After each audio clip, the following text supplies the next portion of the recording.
Dear TV viewers, hello and welcome to a new lesson aimed at the 9th form basic education.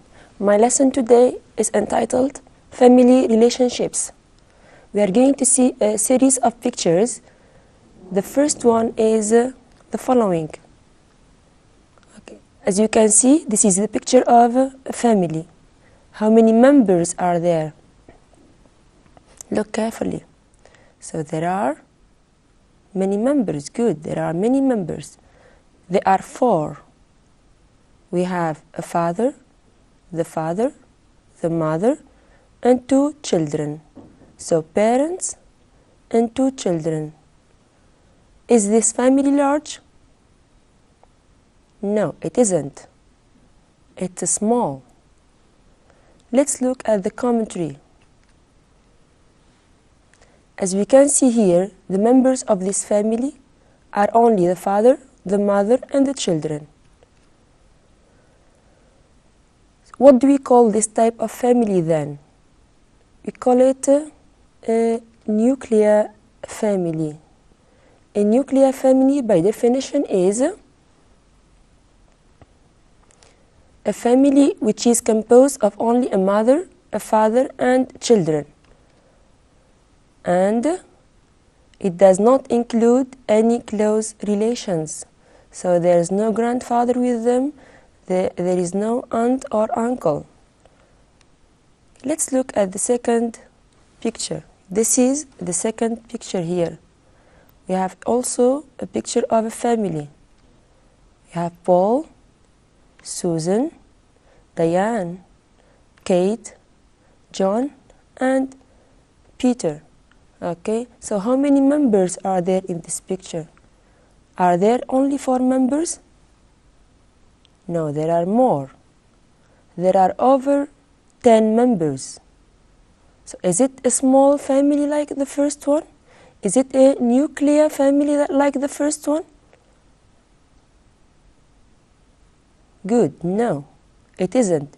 It's a large one, composed of many members. Okay, so this is a large family. It is larger than the first one because there are more people in it. We can notice that besides the parents, the children, there are other people in it: grandparents, uncles, aunts, etc. So what do we call this type of family then? We call it an extended family, extended, large. By definition, an extended family is one where parents, grandparents, children and grandchildren, uncles, aunts and cousins are regarded as close relatives and may live together with an obligation to help and support each other. So they should stand by each other. They live together, okay? So we have seen here 2 types of families. Let's summarize what we have said earlier. We have seen that a nuclear family is composed only of parents and children, whereas an extended family is not only composed of parents and children, but also we have grandparents, grandchildren, cousins, uncles, nephews, and aunts. Okay, so 2 types of family. One which is small, a nuclear family, and the large one is an extended family when we have many members. Let's look at the third and last picture. This is another picture of another family. We have the grandfather, we have the father, we have the daughter, the uncle, the aunt, the son, the mother, and the grandmother. So there are many members in this family too, many members. It's composed of 8 members. So it's an Good. An extended family. It's an extended family composed of 8 members. Between parentheses, as you can see, we have numbers. They represent the age. Let's take examples. The grandfather is 70 years old. The father is 45 years old. Can we compare between the grandfather and the father? The grandfather is old, but the father is young. Okay, here we compare between the grandfather and the father. We can also say that the father is young, whereas the grandfather is old. Can we express comparison in another way? Do you know other ways of comparing between two people? To compare 1 to 1? Do you know other ways? Let's think. Good. We can also say that the mother is younger than the grandfather. This is another way to compare 1 to 1. We compare the grandfather to the mother. Let's look at more examples.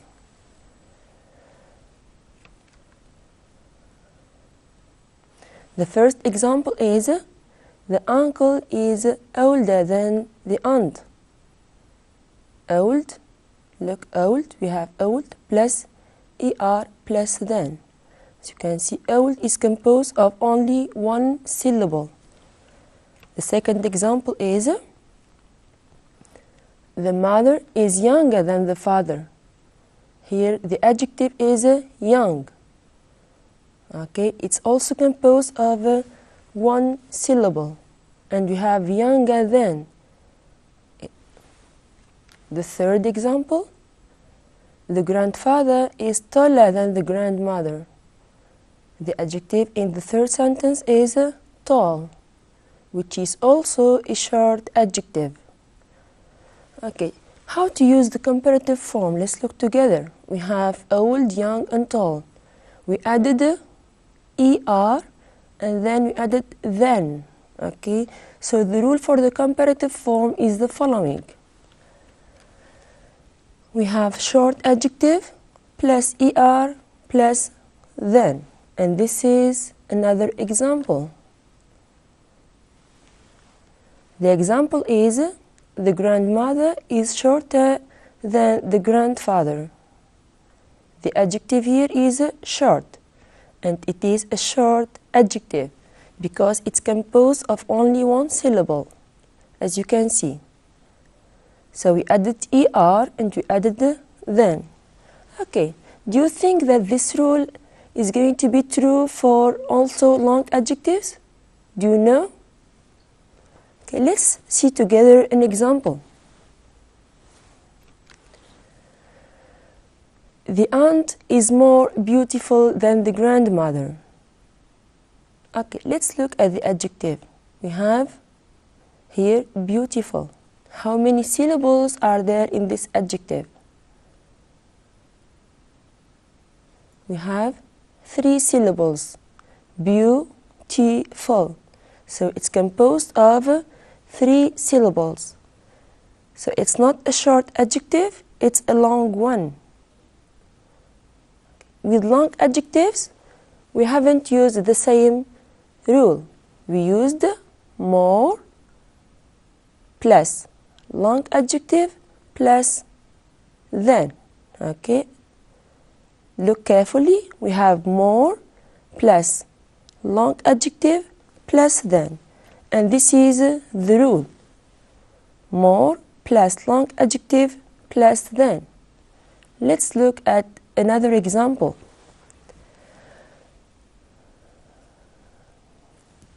Living in an extended family can be more enjoyable than living in a nuclear one.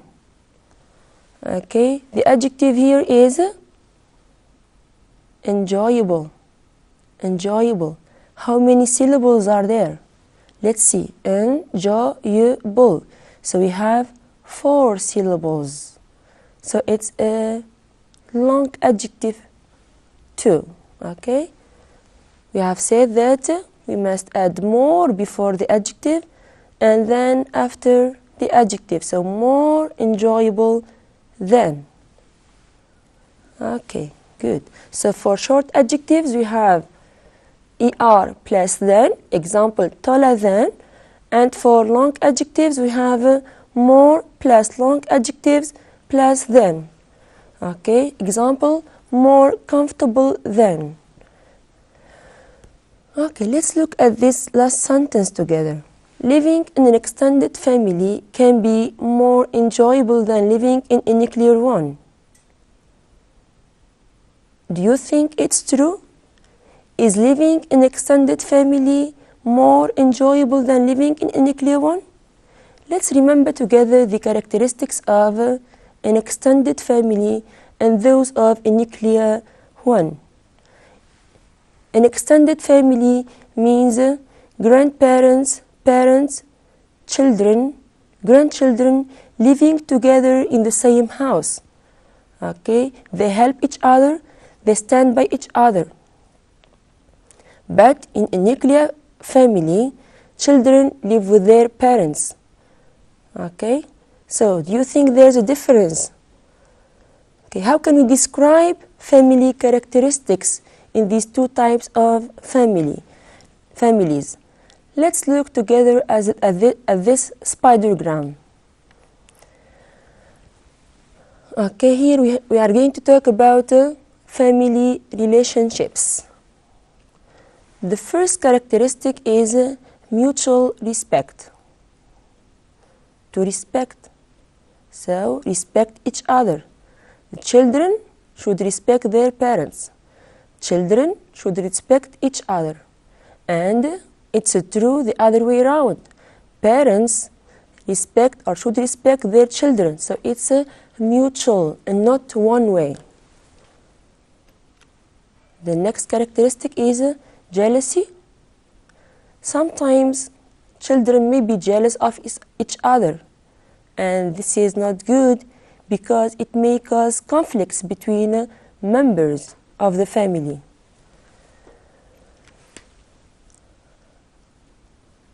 Easygoing parents. Easygoing parents manage to accept and to stay calm about things that other parents might get angry or worried about. Easygoing parents have a friendly attitude. They discuss things with their children. They accept the difference in their points of views, etc. Open-minded parents. It has the same meaning as easygoing parents. Okay, they are flexible. They accept their children's a new way of dressing. They accept that their children go out with their friends at weekends, and so on and so forth. Okay, strict parents is opposed to open-minded parents. Strict means they are severe.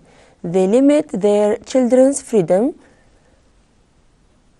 as they limit their children's freedom as they wish. Okay, if children are going to disobey their parents, they are going to be severely punished. Understanding parents. It derives from the verb to understand. They understand their children. They understand each other. And it's a good side in an understanding parents, to have understanding parents. Quick-tempered. Quick-tempered means nervous, to get nervous easily, as opposed to tempered, calm. Is it good for parents to be quick-tempered? No, good. No, because they are going to lose control and it may affect the family relationships in a negative way. Caring. To care means to give special attention. Parents should care about their children and should also protect them. Protective. It's natural that parents want to protect their children. Dog-headed children. We say dog-headed or stubborn children. It means that they are not easy to convince. Okay, they would like to do whatever they want and not what their parents want. Helpful.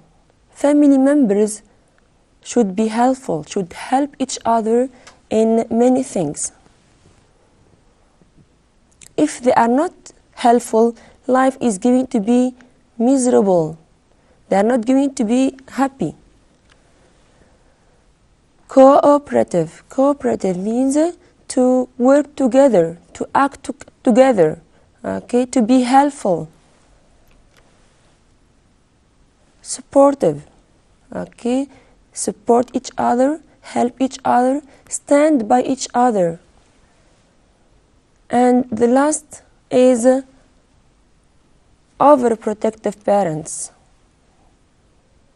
We saw in a few minutes the adjective protective. We said it's good to be protective, it's natural to be protective. What about overprotective parents? It means they are extremely protective. They exaggerate in their protection, and this is not good because they are going to limit their children's freedom in a way that perhaps the children are going to feel stifled. Okay, we have seen many words here in this spidergram.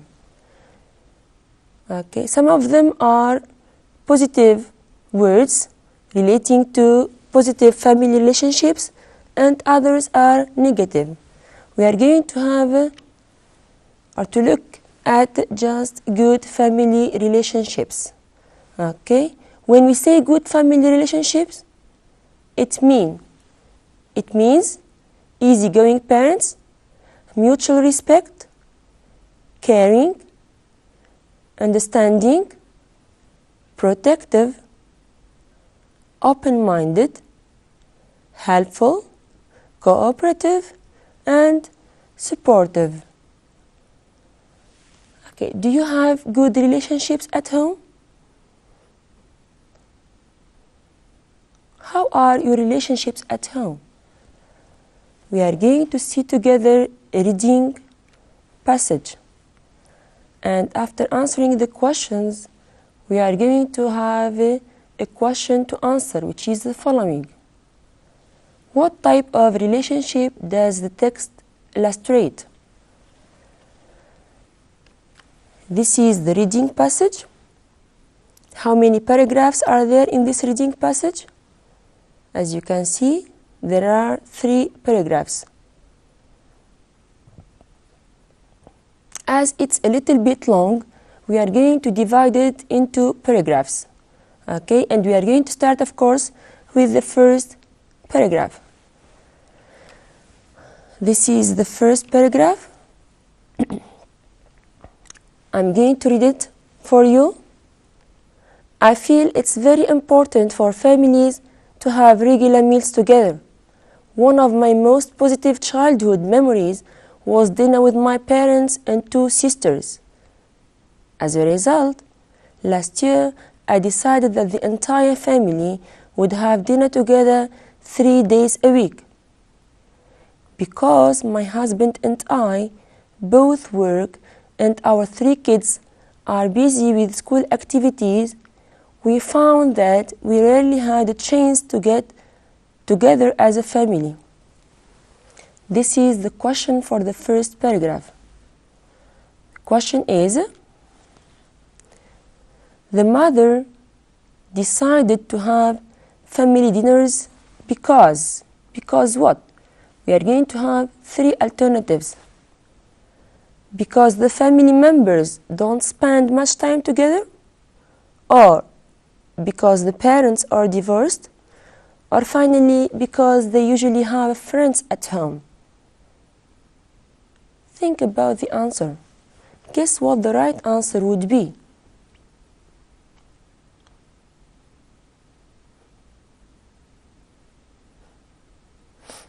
Okay, good. The mother decided to have family dinners because excellent. The family members don't spend much time together. Let's look at the justification from the text. Because my husband and I both work and our 3 kids are busy with school activities, we found that we rarely had a chance to get together as a family. This is the justification from the first paragraph, as you can see here. Okay, this is the first paragraph. So they decided to have meals together. Okay, this is the second paragraph. We tried setting 3 fixed days for our experiment. After a couple of weeks of trying this plan, almost everyone was unhappy, especially the kids who continued to resist the idea. They said they would rather spend the time with their friends. My oldest son said he would rather practice sports. Gradually, though, they began to see these evenings together in a very positive way. We laughed a lot. We made plans for trips. We discussed each other's problems. After a couple of months, anyone who had to miss a family meal felt. And here we have a missing word. As you can see, felt how? Okay, we are going to look at this later on after answering this question. The question is, at first, the children didn't like the idea because they don't get on well with their parents. What does it mean they don't get on well with their parents? It means they don't have good relationships with their parents. Or because they prefer to spend the time with their friends, or because they are going on holidays. Okay, try to guess the right answer.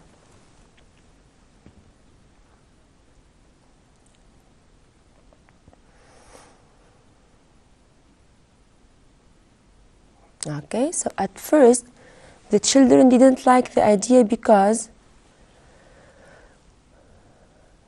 they prefer to spend the time with their friends. Okay, we are going to justify the answer from the text. They said they would rather spend the time with their friends. They want to spend their time with their friends and not with their parents at home. Okay, this is at first. Now, we are going to go to the last sentence of this paragraph. We have said that we have a missing word. We are going to choose the most appropriate adjective to complete the sentence from paragraph 2. Anyone who had to miss a family meal felt, and we have 4 alternatives. The first one is unhappy. The second one is indifferent. The third one is happy. And finally, surprised. Okay, which one is the correct answer? Anyone who had to miss a family meal felt. Okay, at the beginning, the children want to spend their time with their friends, but after that, they enjoy having meals with their family. They made plans, as we have said earlier. They made plans for trips. They have fun, etc. So, anyone who had to miss a family meal felt. The right answer is unhappy. Felt unhappy because they enjoy having family meals. Unhappy, okay?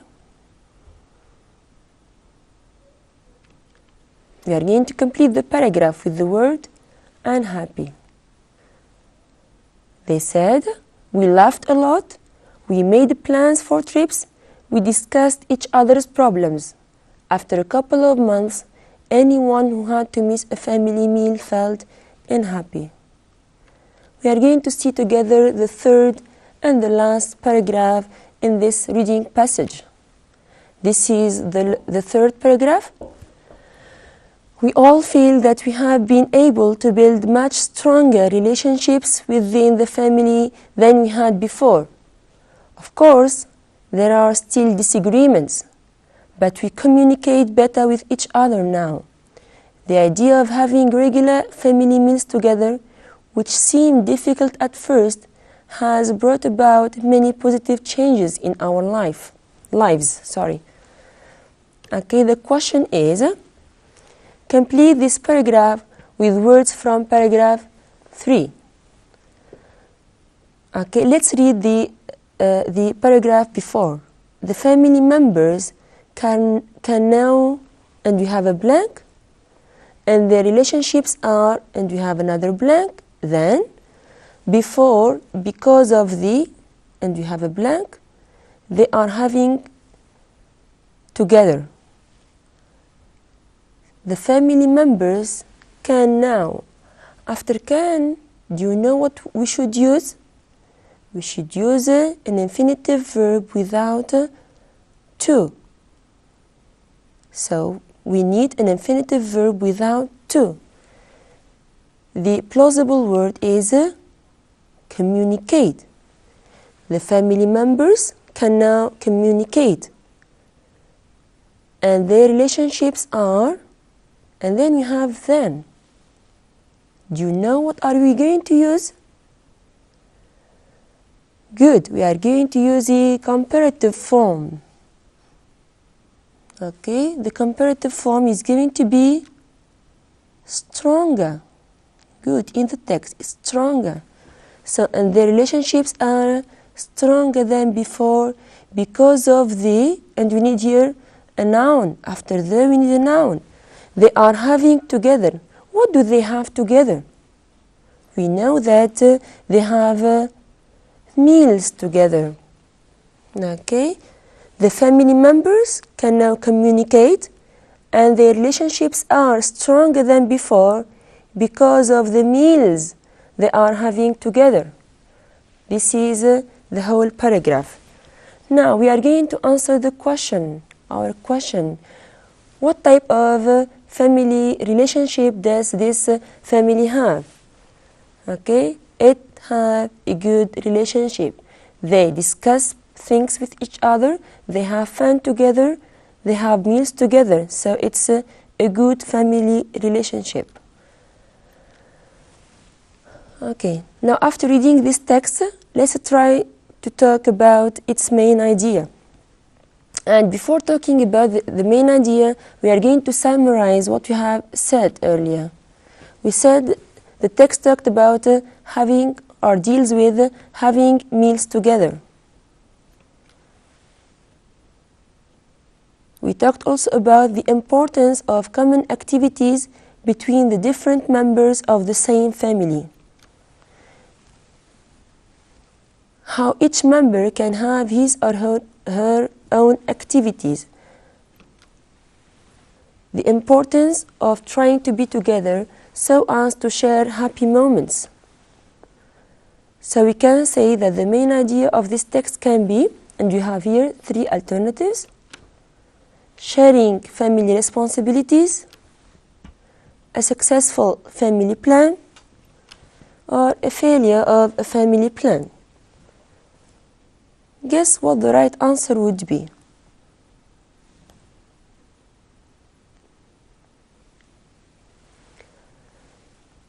Have we talked about sharing family responsibilities? No.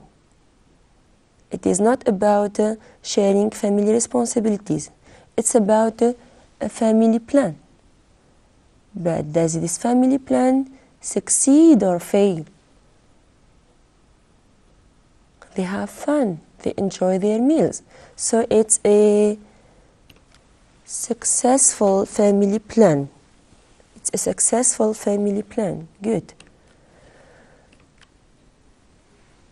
Now let's look at this sentence from the second paragraph in the text. The sentence is, My oldest son said he would rather practice sport. Okay, this is the sentence in the second paragraph. My oldest son said he would rather practice sports.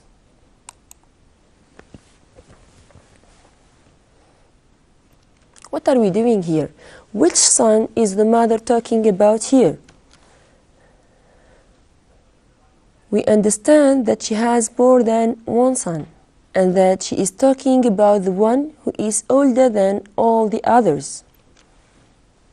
This means that we are comparing the son's age to that of the other sons.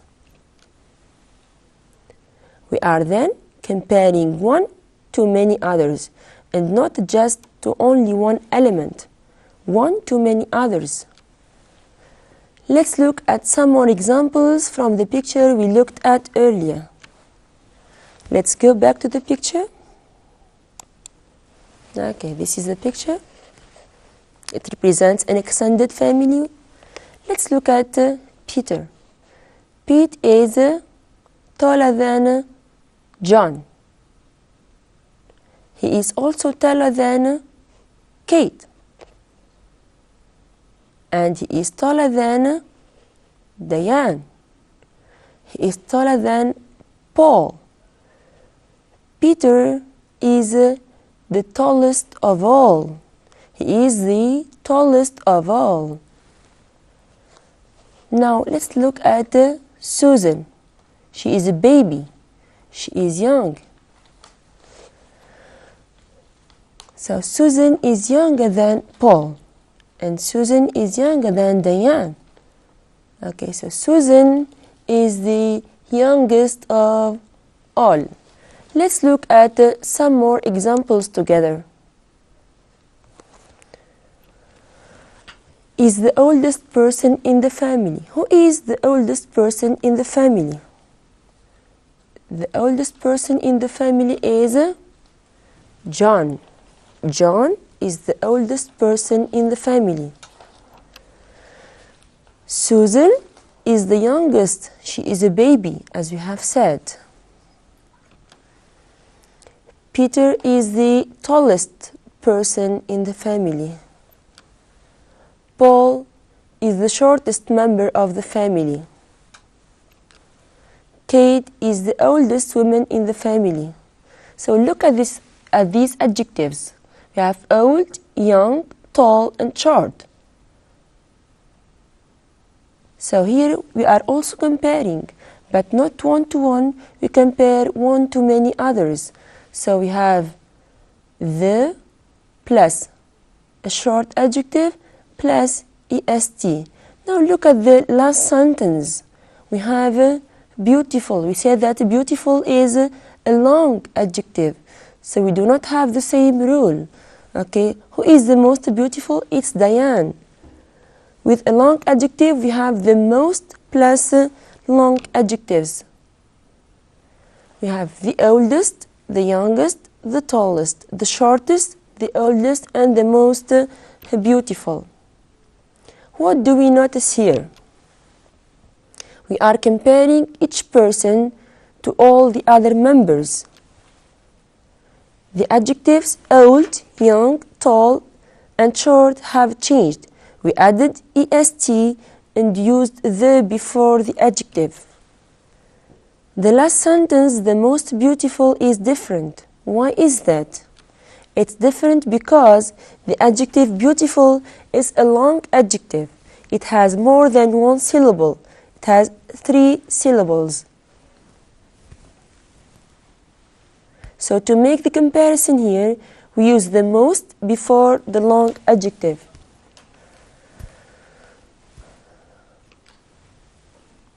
This kind of comparison is called the superlative, and we use it as follows. With short adjectives, such as old, young, and tall, we have the plus adjective plus est. And with long adjectives, for example, beautiful, interesting, comfortable, and so on and so forth, we have the most plus adjective, and this is the rule. We are going now to have a language exercise. It's fill in the blanks with 7 words from the list. Okay, we have here 8 words, not 7. So this is the paragraph, there are 7 blanks and you have 8 words. We have 1 extra word. Most children love their families more than anything else in the world. They often say that they cannot. We said that after they cannot, we use a verb, a base verb, without two infinitive verbs, say live, without them. But sometimes they say that their parents can drive them completely, and we need here an adjective. Good, it's mad. An adjective which is mad here. We have just one adjective. Why does this happen? It's actually very simple. Teenagers are at a point where they are growing. Excellent, they are growing up and starting to think, feel and have opinions for themselves, which their parents don't necessarily. We need the verb because we have an auxiliary don't.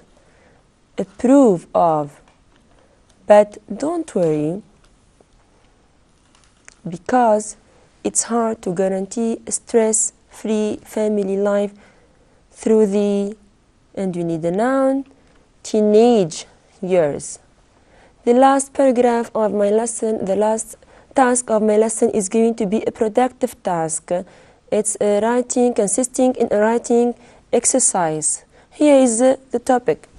You were surfing the net one day and you came across this problem in Kate's blog. Do you know the meaning of blog? It means a place on the net where we find personal information. My parents are really strict. They never let me go out with friends or approve of my opinions either. Even my way of dressing and my haircut seem strange to them. I often feel depressed. What shall I do? You felt interested in this topic and you decided to give her some tips and help her find a solution. What's the meaning of tips? Tips are pieces of advice or suggestions we can give someone to help him or her find a solution to a problem. These are the expressions we can use to give tips. We can use you should or shouldn't.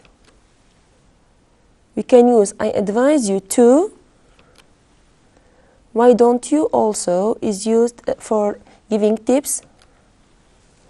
If I were you, I would.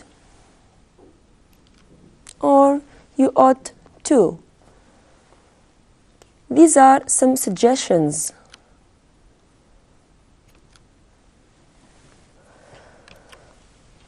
Why don't you try to convince your parents that it's important for you to spend some time with your friends?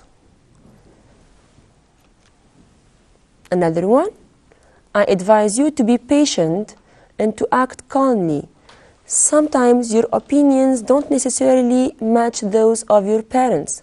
Don't worry, try to reach a compromise. A compromise means an agreement.